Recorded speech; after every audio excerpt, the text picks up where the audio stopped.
Welcome to DT Fae Podcast. I'm Kate.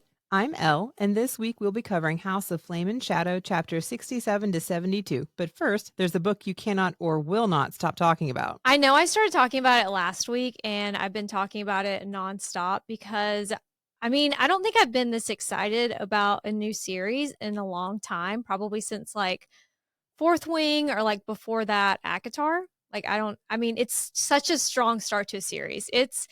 It's been really popular on Book Talk and Bookstagram too, so you've probably heard about it, but it's called A Fate Inked in Blood. It's book one of the Saga of the Unfated series by Danielle Jensen.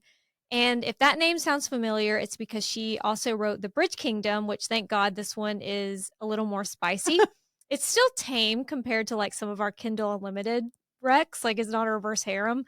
But it is great for mythology girlies. We've talked about how obsessed I was with Xena growing up. And the Norse mythology episodes were some of my favorite. It follows a lot of the classic fantasy romance. It's like the classic fantasy romance formula. There's forced proximity, there's really good banter, and she's, of course, not like other girls. And I liked the Viking and Norse mythology backdrop, where it's kind of like Percy Jackson or the Covenant series, which we really liked by Jennifer L. Armentrout. Some people have a drop of blood from a god. And, Odin, Thor, but then she has a drop of blood from a minor goddess and may or may not be the only drop of blood she has, but it gives them a small amount of that god's abilities. And they're also unfated. So like everyone else is bound to fate that was written for them, but she can change her fate and others' fate that are like involved with her. And that's why it's called the Saga of the Unfated. The FMC Freya is revealed to be a shield maiden that's being hunted for the part that she will allegedly play in a prophecy that was shared to the Jarl. I don't know if I'm saying that right, but it's like the person who rules the territory that she lives in. And with no real, he wants to be king. So she doesn't really have a choice. And the king or the guy that wants to be king kind of uses her family as leverage. So she doesn't have a choice and she ends up, having to marry him, but there's nothing forced on her sexually, which I appreciated. I was a little worried when I read the premise that there was going to be like an arranged marriage that would happen, but he has a wife that he already has a wife, but he really loves her. Oh. So she's the second wife. And he has a very flirty and sexy son, Bjorn, who also has a drop of God's blood. And he ends up being kind of like roped into the prophecy as her protector. So the dad doesn't know anything's going on, but he's like, you have to be with Freya at all times. And she's like, oh no. Wait, why didn't he just match the two of them up if he's already got a wife? Because he wants to be king, and the prophecy is whoever controls her fate will become king. Like she can be used to become king because she's like a shield maiden that has this power where when she uses it to, I don't know how to say the name of the goddess. It's HLIN. Protect me. The whole shield wall will like light up so she can protect everybody. Oh, wow. But yeah, he ends up having to be her protector. So they're together all the time. And there's of course like training and whatever. And a lot of forced proximity and forbidden love and lust. So it's probably like florals in spring, groundbreaking. But because of this different backdrop, like it's not Fae, there's no wall. It's not like it was like refreshing. It was the same but new.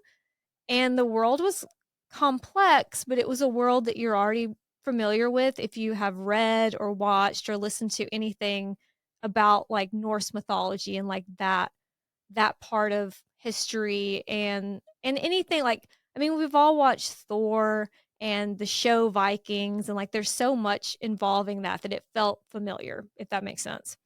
Yeah. And I really liked the characters and the story. The pacing was really good. And there is a scene I talked about last week that reminded me of Feyre and Rhys in the inn. It's, Bjorn and Freya in a tent, but it's just very like at 70%, they still hadn't technically had sex. And so for me to keep reading a book at that point and enjoy it speaks to the story itself, because usually I get way too frustrated and I start searching keywords. I just want to know if it's going to happen. I just need to know. So yes, it does happen. And when it happens, it is spicy. And I really, really enjoyed it. I have a question. Earlier you said something about her being unfated, but Mhm. everybody else has their fate written in stone. Yeah, What do you so mean? it's like with mythology, there are the fates, and they kind of like control like the strings of fate. Okay. She's not like that because she has the drop of blood from the gods. So they don't know what's really going to happen with her. So everybody that has a drop of God's blood And they're has an unfated. unknown fate. Okay. Mhm. Okay. Because I was like, I don't understand. Well, and That's it's how they also distinguish it. really Okay. interesting the different like there are different there were some of the gods I'd never heard of. There was one that like she can tell if you're lying. And then he Yeah. has a drop of blood from someone that can control fire. So he has an axe that is lit and he can call it to himself at any time and it is like this burning axe. Interesting. I mean, that kind of, when I read Percy Jackson, they had all kinds of minor gods and goddesses that I'd never heard of. Mhm. So, like on the Greek side, I'm sure there's plenty on the North side that you're like, who is that? Yeah, What it do you mean? reminded me of that, and we've read several things that kind of draw inspiration from Roman and Greek mythology, so in this genre, to have it lean more towards Norse mythology was interesting. Yeah. I mean, Sarah Something does different. too, like with Ragnarok, we've talked about, like, the twilight of the gods, but yeah, I recommend it. Like, we always do this. I started it, and now I have to wait God knows how long for the 2nd book. But it does set it up in a way that I'm very excited for the story to continue. Good. Yeah, Okay. I'll have to and read it. I think that you're still reading the same series, right? Because I was gonna Yeah. ask you what you're reading, but I think you're still on I it. didn't get to finish it before my rec last week, so I will be finishing that one. But I also might read another series by C.N. Crawford. Mhm, I just have such a long list of things to read, but they're relatively quick reads and they've been very interesting. She has a lot more out. mhm. So I might jump into something else with her too. Okay, keep us updated. I will let you know. So let's get back into the House of Flame and Shadow. We're still on Avallen, where Hunt finds Baxian in the stables, where they, the Starborn Queen, the Starborn Prince, the Hind, the Umbra fucking Mortis, will apparently be sleeping because Baxian says no one wants to loan them a room or a bed. Maybe this is because maybe it's like the American coming out in me, but I'm like, find a house, kick them out. This is my house now. Like, you're queen. I just them sleeping in the stables is kinda like Bryce has so much audacity, and she's so, like I don't know, it's weird that she's like, "I guess no one will let us sleep in their house." I mean, to be fair though, if you want to earn their respect as like a good ruler, you should respect that they don't know you and they don't appreciate all that you've just done. No, you can Christopher Columbus and find your own house. Surprised that these supposedly able warriors didn't just like build them like a little quick hut or I something. know. Oh well, thank you. It's like in the caves and it doesn't face Hunt or Baxian because they've slept in much worse. Yeah, But Baxian grew up with Pavo, his parents not exactly popular for being a mixed shifter and angel family. you would totally be awake all night. Yeah. Oh my god, You're not sleeping on any floor, I period. can't I have really bad insomnia, and when we travel, I just don't sleep or poop. Like, I should be studied for how many days I can go without sleeping or pooping. Honestly, it's kind of impressive the energy you still It have is. after I that. think it's, like, manic energy. Like, I have, like, my eyes are, like, feverish, you know? Yeah. But you gotta keep going. Gotta keep going. I mean, because like the men can all fall asleep because they've had to sleep in much worse. Yeah. But if I was Bryce, I'd be like, this is itchy. Well, I'm I still know. awake. Well, and this is where we find out a little bit more about Baxian, and there's a reason he's totally comfortable sleeping in a stable. Oh, Baxian. Baxian's dad, the angel, served as a captain in Sandriel's 45th. It was harder for his mom, the shifter, who was shunned for, quote, sullying herself with an angel. When Baxian was 8, a mob of hellhounds tore his mother apart, and the very angels his father commanded, they were only supposed to deliver the living death, aka cutting off his wings, but they were in such a frenzy that they ended up killing him. That is horrific. Mhm. And I would have immediately been a part of the rebellion. Right. After all that, fuck you guys. I know, and that's not the way he went, but Which is, Baxian wins the trauma off. yeah. Like, I mean, that's he might have the awful. most devastating story, but I guess what else was he going to do? He couldn't really fight them by himself, Right, and from the age of 8, Baxian was on his own. He earned the nickname Snake for his ability to stay hidden and gather info and then sell it. which is how he was recruited by Sandriel to be the spy master and a tracker, Snake becoming the Hellhound. She was like, "So in my crew, we all have H names, so the snake isn't gonna work." This doesn't work for me. It all changed when he found Danica because through love, all is whatever, whatever. He told his mate everything, and maybe because she had a half-breed BFF and she saw how Bryce had been treated because of it, Danica was more understanding, I think, than most would be, and she didn't judge him. I appreciate that. But Danica also didn't want to be a part of the norm. She fought against everything from her family, too. Right. So I could understand her being supportive. Baxian checks in with Hunt, having learned what the Princess of Hell revealed about his origins.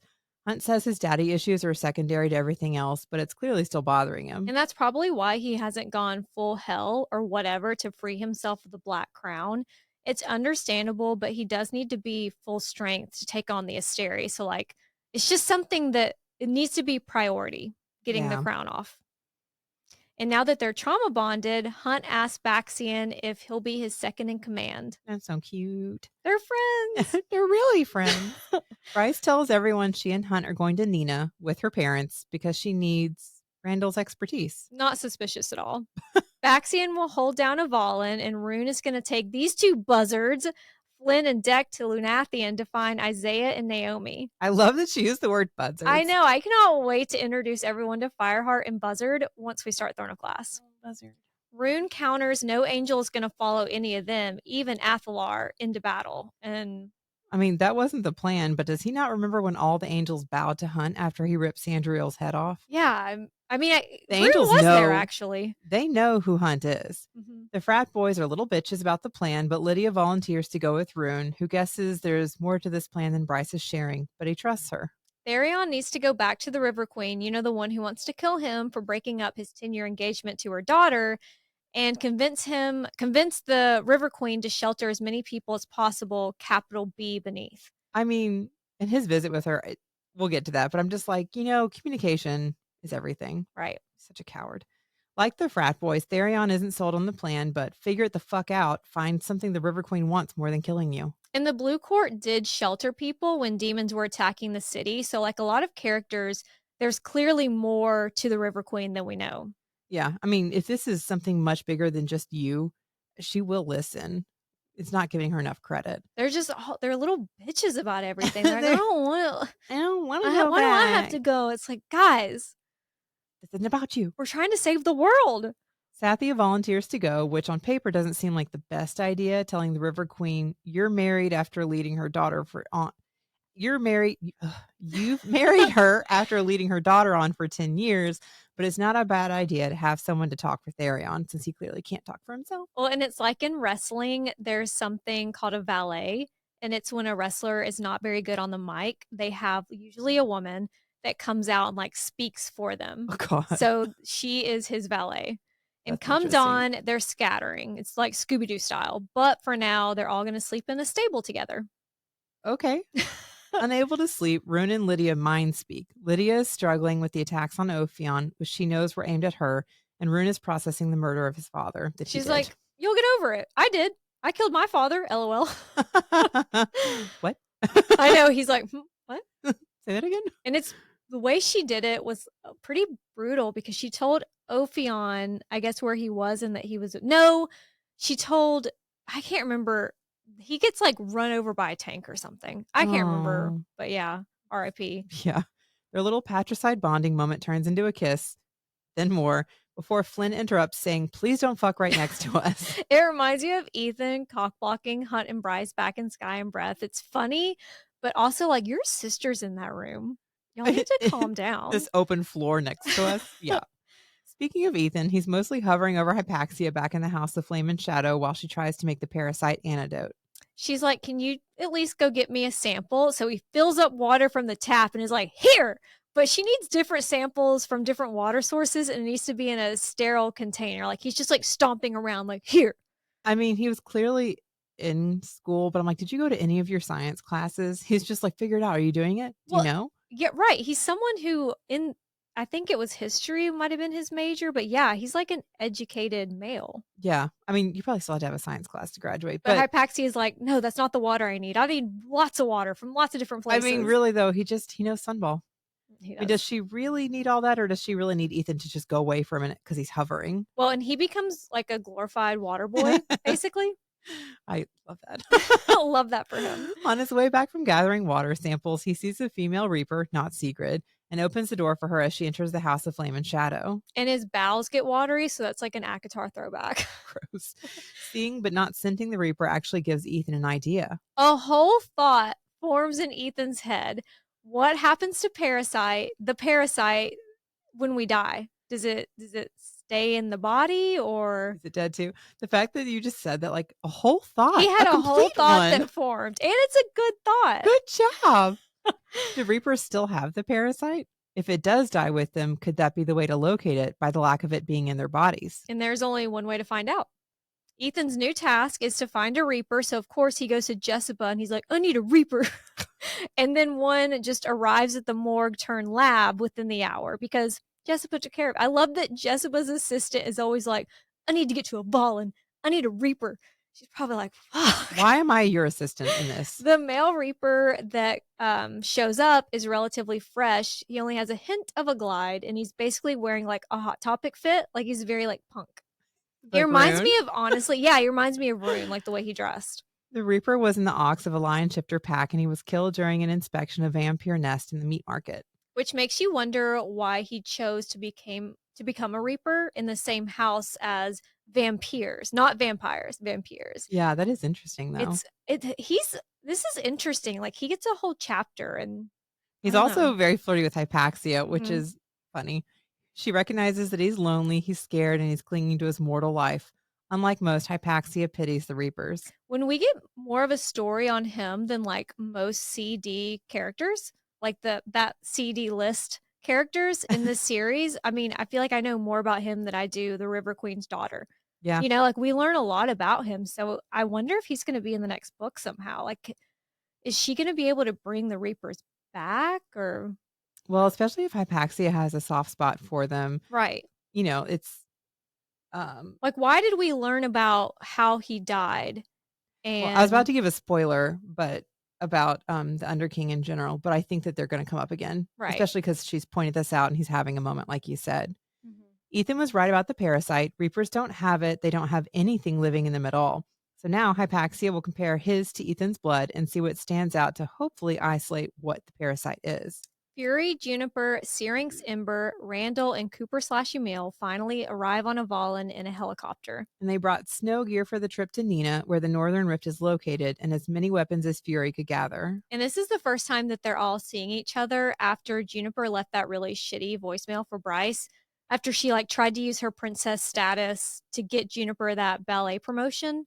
I don't know if it was a voicemail or it was she yelled at her about that. That was so long ago. It feels like it was, but it really wasn't, because that was right before they left for the Eternal City, and she was only in Prithian for 5 days, and it's only been a couple days. It's been like less than 2 weeks. I know, there's just so much more has happened since then. Well, and we waited 2 years for the book, so yeah. Gosh. They group hug it out, and Bryce apologizes for everything, including getting them dragged into this fight with the Asteri, but Juniper says that they're good.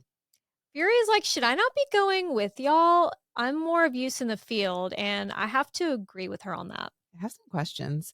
I definitely thought Fury would have had a much bigger role in this book, too. Well, and when she landed on Avallen, I was like, all right, Fury's here. Like, this is where her part of the story She's bringing starts. all the weapons. Like, all right, game on. No, Bryce wants Fury guarding Avallen, an island that is already guarded by mist.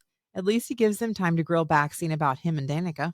Bryce tries to give that group photo she kept in her phone to Fury, but Fury's like, take it with you, so we'll all be with you. Oh, yeah. I don't know. Skip the photo and just take Fury with you. Exactly. Bryce fills her mom in on what's happened, including the final showdown with the Autumn King. She notes that her daughter looks different, and that's something that Hunt also noticed when he first saw her on the depth charger. And I'm sure that she's gone through so much in such a short amount of time, and it's more symbolic, like the way she's holding herself. But it also made me wonder, like, what if the timelines of Prithian and Midgard aren't exactly the same? And like Bryce, a lot of time actually did pass, you know? Yeah. Like everyone keeps talking about her looking different. And it's like, are they talking literally or like symbolically? Yeah. So, I mean, maybe that's how they'll explain the link between Throne of Glass. Well, exactly. And Midgard. Speaking of time, which we talk about a lot, I was thinking about Avallen and Brannon and Lydia and that timeline, and I started thinking about when Bryce goes into the gate, she feels like she's being yanked sideways, Mm-hmm. and she ended up on the same timeline as Prithian, but Avallen is falling through the worlds. So maybe that has something to do with why Like she's she's falling through time and space. Yeah, like she's falling down through time. Right. Interesting. Interesting. Definite possibility. The chapter closes with Bryce, Hunt, Ember, and Randall leaving Avallen for the Northern Rift. And the next one opens with Ithan already complaining about being Kevin Costner to Hypaxia's Whitney Houston. He's like, don't give up Hypaxia, but she's 100% that witch and has already found the cure, which, come on. I love, though, that he's like, you can do it. And she's like, I know, because I did. Thanks, I mean, it's like the Duolingo magic bean and Celine's hologram. It's too easy, but like, whatever. I'm just happy to see the plot moving forward. Right. I didn't want chapters and chapters of Hypaxia going, while holding up test tubes. But this is a parasite that no one's detected for 15,000 years. Hypaxia used the synth antidote as a template since both have magic altering properties or like blah, blah, blah. I don't know. Science stuff. So good news. She found the cure and made as much as she could. But bad news. She had to use Hunt's lightning to bind it, and she's already used all of it. Sorry, Siggy. I hope you like being a Reaper. Those green eyes look great. Mm-hmm. Saving the world is just a little more important. Hunt's lightning holds it together, but not permanently, aka the antidote is unstable. Perfect for something that needs to travel to the front lines. And being delivered by Ithan. We've seen how careful he is when he's like throwing Jessica's shit around when he's packing up her office. Like you would think someone with those sunball skills would be kind of agile and nimble, but I mean, what kind of asshole jumps on somebody's coffee table? Of course it broke. I forgot he broke the coffee table. Oh, is this yours? I'm going to treat it like shit. So hard to say if it'll make it. Speaking of, has Ithan even thought to ask Jespa why she's having her office packed up? That is not a sunball skill, so no. Facts. So the antidote is unstable and the effect will wear off. I mean, water is contaminated and everyone is eventually going to be reinfected. Hypaxia is going to keep trying to find a way to make it permanent, but for now she can only guarantee a few days. Hypaxia asks what Ithan will do with the extra power, which could put him beyond Sabine's abilities. It could make him strong enough to challenge her. But Ithan doesn't want to think about that. He's just a sunball player, for fuck's sake. He says that. He's like, I'm just a sunball player. It's like, actually, you're not and you haven't been. Why is a sport you used to play your entire personality? What are you hiding from? Well, and Hypaxia kind of calls him out on it. Like, you keep looking for ways to put the wolves on the right path, but you need to look in the fucking mirror. Also, you're already taking those steps, even if you don't want to talk about it. Yeah. Like, there's so many things you've already done. Like, come on. So the antidote will work in theory, but it hasn't actually been tested on anyone yet. Oh, Ithan takes it. He just takes it like one of those liquid cocaine shots that we used to take. Oh, yeah. I can literally taste that. It was those and the buttery nipples. I hated that, though, because there was something in there I didn't like. I blame Sarah for that one. Yeah, I do, too. She loved to ask for those. I think Sarah. it was because it like sounded, no, not Sarah. Not when Sarah we were Moss. out with Sarah J. Maas. I think it was because it guys. sounded like sexy when you're like, well, yeah, if you say early nipple, 20s. like, do you want to get me a buttery nipple nipple shot? Ugh. Whatever. We still drank them. Ithan briefly blacks out, exactly like us taking those shots. And when he opens his eyes, his senses are heightened. And he's able to shift faster than ever before. Without the parasite, he's on that Throne of Glass Fae level. Speaking of, the Throne of Glass Fae's magic manifested itself in an elemental form like fire, wind, darkness, and ice. Which is exactly what appears in Ethan's hand. Ithan has ice and snow magic, making him the first wolf in who knows how many thousands of years to unlock their magic. That's so insane. I know. It's such a big deal. Ithan. And it's ice like Rowan and Dorian. I kind of wanted him to be able to teleport like Fenris, but... that would come in handy since he's got to deliver his antidote to the Eternal City. Just pop in real quick. But he's going to have to just stick to like Code Red Mountain Dew. I assume that's what he drinks. And he can't drink any water. Meanwhile, in Nina, Bryce, Hunt, Ember, and Randall are all freezing their asses off walking to the Northern Rift. They can't fly the whole way because there's a massive black wall with wards surrounding it, which kind of reminded me of Game of Thrones. Yeah. But strangely, no one is stationed here. Yeah, Game of Thrones. That was exactly the visual I had. Mm-hmm. The fact that nobody's stationed there, I mean, they can't see them at least. On edge with how easy it's been so far, they take a break at an empty guard booth to warm up. where Randall finds security footage that has Hunt saying they need to get to the rift right fucking now. But before we find out what or who they see, Ithan is back packing up crates for Jessica. He has ice magic and now he's packing up crates before he delivers the antidote, which Hypaxia has now also taken. Ithan notices Hypaxia has a light, playful breeze now, and it made me think about Lydia's fire and windshield she uses against the murder twins when they're trying to like get in her mind. Wouldn't the wind connection to Rowan be through Lydia's father, like the shifter? I wrote that on Kindle. It just, I'm confused. I guess it's not just one person that had that power. I need to get over it. Just because I know that Rowan had this, it doesn't mean that someone in Hypaxia's line couldn't have also had that. Yeah. The witches, but she would be from the witches. Why would she have? Well, I mean, Hypaxia's line, if she came from Dorian for any reason, Dorian had all of the magic. Yeah, he had like raw power. Yeah. So, I mean, it could be Manon. Maybe she's like Dorian and Manon's line. oh, that'd be so cool. I would love that. I hope so. Before he Amazon primes the antidote primes the antidote to the Eternal City, Ithan wants to stop by the den to tell the wolves about Sigrid for some fucking what? It's so stupid. Hey, guess what? I had this idea, but I already killed it. Like, why would you tell them? Yeah, hey guys, I just wanted to let you know I found an alternative to Sabine. I killed her. So how does everyone feel about having a Reaper as Prime? Like, you're already like enemy number one, and you're gonna come in with this idea? Well, and he literally has the thought of like, I mean, they might accept a Reaper. What is wrong with you? What?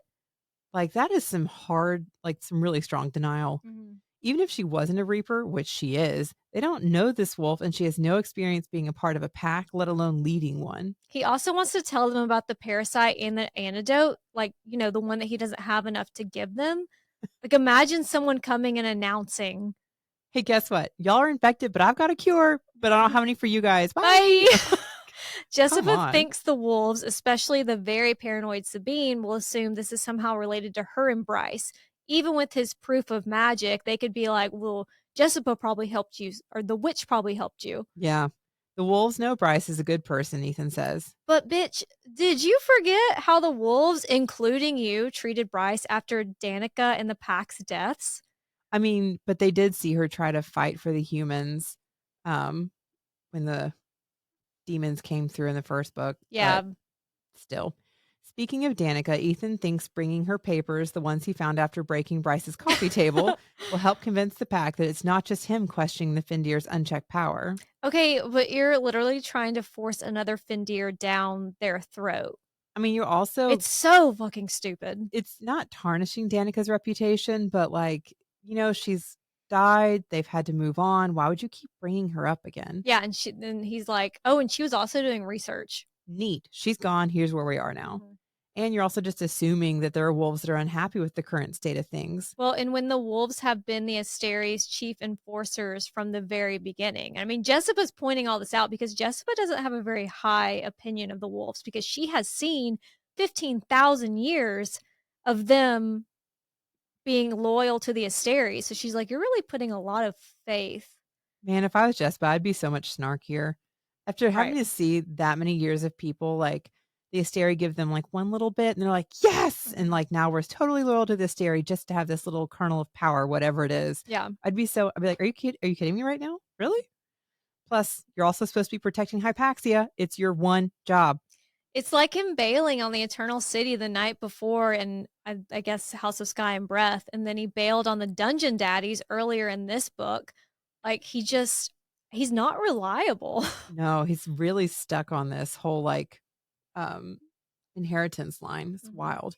Ithan sneaks over to Bryce's apartment and finds the very important papers in the junk mail drawer. Well, it's wild to me that her apartment is just sitting empty, but I guess it, like I've said earlier, it hasn't actually been that long. It's been like not even 2 weeks since they left for the Eternal City. That's crazy. Yeah, a lot has happened. And then, of course, Asphodel Meadows was attacked, so people's focus is elsewhere. Mm-hmm. As Jessica pointed out, walking into the den unarmed would be suicide. Luckily, a sword that doubles as a weapon and a symbol is still at Bryce's apartment. Do we know the name of that sword? Does it have a name? Have we talked about that? Well, so far, it's just been like the Fendir sword, but I have to imagine, we don't know the names of a lot of characters, and this could be another example of Sarah in the future tying this to another book. That'd be great. As long as it's not Cole's, because there's no dumbass Ingle. I think you mean Kale. Sorry, Kale. I just know he would be a Republican, by the way. Okay, it most likely would be Throne of Glass because they're who the Crescent City shifters are descended from. So I started going through like the swords, and there's Goldrin and Demarius. Demarius? Damaris, I think. But surely Damaris. someone would have mentioned if it has a giant ruby. But what if that ruby was made into a ring? You know? But I mean, there already was a ruby ring. Right. And there'd be fire magic in it if it were Goldrin, right? Yes. But Damaris has word marks? There's also Narbin in Akatar, and no one really knows where that ended up after Amarantha just yeeted it into a river, I think. And so we don't actually know where it is. But there's some options. Yeah. There's they also may just not have described the sword enough to us because it hasn't been relevant. Mm-hmm. But it could be more. It's interesting that the Maasverse has Truth Teller and the Sword of Truth. Well, and that they aren't related in any way that we know of yet, unless when we find out more about Truth Teller or Annalius. I don't know. And there's also, if you think about Ansel's armor, and I think her sword in Throne of Glass was engraved with wolves. Yeah. You know? Yeah. You're throwing the Ansel of Briarcliff. You're really throwing that back. This is Throw why I back. got to reread Throne of Glass. I need to go back to the details. Her description with the wine red hair and freckles was really similar to Bryce, too. And have you ever thought about the name Rifthold? Is that where the rift was? Stop. Could Ansel be Ember's ancestor? Like, is that who she came from? Oh, stop. I know. I'm getting chills because I'm so excited. We have no idea, but there's so many possibilities. Okay, back to the Northern Rift, where Bryce, Hunt, Ember, and Randall have just opened the ice-covered gates after seeing the fucking harpy on security footage. So whatever Rigulus did with Hunt's lightning to bring her back, it worked. Which leads to another shame spiral for Hunt, who was literally locked in a dungeon and didn't have a choice. But we do not have time for Hunt's trauma because the harpy ate the guards. So she's harpy plus, which is why we're going to teleport and fly the rest of the way to the rift. Yeah, let's do this as quickly as we can. Poor Randall. He's so sick, but after the teleporting. But at least there isn't much vomit in Crescent City as there is in Akatar. There really was in House of Earth and Blood, though. She did projectile vomit. We don't have to talk about that. I can't. Speaking of teleporting or winnowing or whatever, have you ever wondered why Rhys did not reach into Feyre and winnow the baby out? I don't know enough about how that would work. I don't know enough to say that it would work, but I don't know enough to say that it wouldn't work. We could have tried. Could have tried several things. They reached the arch of clear quartz rose that rises 40 feet into the air. It's built by the Asteri in an attempt to contain or control the rift. Randall asked one final time, because he has no fucking clue what's going on. Is opening the rift the best idea? No, but it's the only one that they have. Back to Lunathion. At this time of year, it's tradition for many of the Den families to visit the countryside, meaning only a skeleton crew of packs are remaining. Including the Black Rose pack, whose Omega, Perry, and that's the one that Ithan was in too, right? Black Rose. Their Omega, Perry Ravenscroft, was the one to take Ithan to Bryce's apartment when he was attacked by Sabine way back at the beginning of House of Sky and Breath. Unfortunately, that also means the pack's alpha and Perry's sister, Emile, will be there too. And Emile is a character we really don't know that well. She just mostly follows Sabine around doing her bidding, and she's just generally awful. Like, she somehow convinced a bakery to write trash on Bryce's Danica birthday croissants. Mm-hmm. But there have been little flashes of her being not totally bad. Yeah, like when she backtracked her complaints against Hunt after Micah decided to give him the living death, aka cutting off his wings. Yeah, like she starts seeing what's going to happen, and she's like, oh, never mind. Well, it's not that big a deal. Yeah. Sorry. Perry is stationed at the gate, and the fact that we learn her scent makes me wonder if she's going to play a bigger part in the next book. Cinnamon and strawberry is interesting. Well, and scent seems to be tied to mates in the Maasverse a lot. Mm-hmm. So I do, her scent being mentioned several times, and I'll talk about it more when we get to one of those times talking about her scent, because something about it made me think about Lysandra. She does have emerald eyes. There's something more to Perry. Stop it. I know. Oh, I hope so. I don't know how, because she's not a shifter. Well, I mean, she is a shapeshifter. We don't know. Her scent keeps Lysandra, changing. I mean, I'm thinking of Lysandra, sorry. But yeah. Well, and I can't remember how Lysandra's sent, but people like pick up on her being different, but Yeah. people pick up on Perry being different too. I just wonder if maybe Oh, I I really don't know. hope that Throne of Glass comes into play more in the next book. That would I be do so much too. fun. Ethan's there to talk to everyone except Sabine, so he asked Perry to gather the wolves in the courtyard and around 100 assemble mostly due to how well liked Perry is. And Ethan comes out and jump scares everyone, including Amelie, and she starts moving through the crowd towards him. I mean, 100 is still a lot for a skeleton crew, so that Mhm. must be really full when everybody's in town. Right. Ethan's like a preacher standing in the street yelling at everyone. Everyone, everything we are is a lie. It's a great start. Like he's gathering everyone and they're like rushing towards him and he's like, everything we know is a lie. Don't come at me. Hold on. Danica thought so too, gets everyone's attention, but Amelie is still charging for him. So Ethan does something he knows will shock everyone into listening. He holds out a hand, letting ice swirl in his palm. He tells them about the parasite and elemental magic, but Amelie calls it a witch trick, just like Jessica said she would. Mhm. And she orders Perry to move out of the way. Despite being Omega, Perry says no. She wants to hear Ethan out. So Ethan spills everything, not just the parasite, but the bone quarter, the first and second light. And when Amelie questions not just him, but Hypaxia's integrity, Ethan snarls and the wolves all straighten. Ooh. It's not the first time that we've seen hints of Ethan being an alpha like his brother Connor. Remember when he wouldn't back down when Sabine showed up at Bryce's apartment? But rather than lean into this alpha moment, this would have been a great opportunity for him to have the realization of maybe I should lead the wolves. I mean, they're listening. But instead of doing that, he chooses to that moment to tell them about Siggy. I mean, like, what are you doing? What are you doing? Why? Everyone is wide eyed and surprised, except Sabine herself, who walks into the courtyard with Sigrid, get there, and the astronomer a step behind her. And Like, that's what a mess. it is such a mess. It's not a I don't know. I know that Ethan kind of went into this without like a strategy. I mean, when has he ever had one? No. But But, a like, Reaper. everything he wants to tell them can be refuted somehow. That's what Jessica's trying to tell you. You have to have more. You have to be more. And then trying to Right. tell them about your mistakes, it's not a great time to, like, get them to have faith in you. And that's where we'll pick up next week with chapters 73 through 77, maybe 78, depending like how much work I have to do at work. You know, work and work. The audacity.